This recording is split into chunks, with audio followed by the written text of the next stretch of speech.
On apprend à parler la sorcellerie où? C'est une école formidable. Hein? Je vous assure que c'est une école formidable. En passant, vraiment, le développement passe par la sorcellerie. Que veut dire parler la sorcellerie? J'ai déjà vu des choses au Cameroun depuis que je suis devenue Jésus. Puisque je ne connaissais rien à rien, quand quelqu'un venait crier Jésus, Jésus, Jésus, Jésus, j'ai né tué Jésus. Je lui demandais que ça te sort d'où? Tu fais comment pour savoir que je suis Jésus? Pourtant, c'était Dieu. Il était en train de parler en lui comme ça. C'est ça le Cameroun. Et après ça, hein, ils font comme s'il n'y a rien eu. Absolument rien eu. Ça m'a rendu dingue. Ça m'a rendu dingue. Je vous dis la vérité. Le Cameroun a vraiment les problèmes.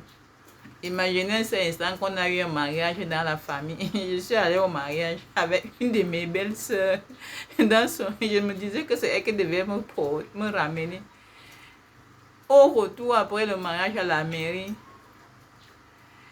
un gars à la voiture, tout le monde dit seulement que je viens entrer. Elle ne disait pas non. Elle a seulement dit oui, oui, oui. Finalement, on était serrés comme les sardines. Il y a une de mes belles-sœurs qui est venue s'asseoir à la cabine, la femme de Sam Thierry. Elle est venue s'asseoir à la cabine et me dit seulement que pousse, pousse, pousse. Tu as des grosses fesses. Pousse un peu, tes fesses là sont très grosses. Ah! Ta belle-sœur est Jésus. Tu lui dis qu'elle a les grosses fesses. Vous-même mettez-vous à ma place. J'étais dépassée. Je l'ai seulement regardé avec un gros yeux comme ça. Tu es comment? Tu as perdu quoi là? La raison. Tu ne sais pas qu'on ne parle pas à Jésus n'importe comment. Recule, recule un peu là-bas. Tes fesses là sont très grosses. Vous-même mettez-vous à ma place. Je vous assure que en même temps c'est elle. Le jour que un prophète a découvert que j'avais la Bible, j'avais écrit la Bible, le prophète n'a pas pu me recevoir. Je suis tombée malade à l'immédiat, j'ai commencé à grelotter comme on grelotte quand on a le paludisme grave là. Je suis entrée chez elle en train de grelotter. On a commencé à faire recours aux infirmiers, à toute la famille pour dire que Geneviève est gravement malade. Les gens sont venus, on a seulement dit que mettez vite des perfusions et c'était chez elle que j'avais atterri. Après que le prophète ait échoué, imaginez, le prophète voit Jésus, voit son Dieu.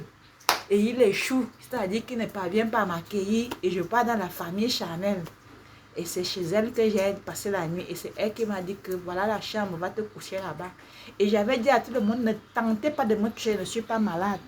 Je ressentais que c'était un autre type de phénomène. Ça veut dire que comme mon père avait honte que son serviteur, son prophète avait échoué, je suis tombée malade de paludisme.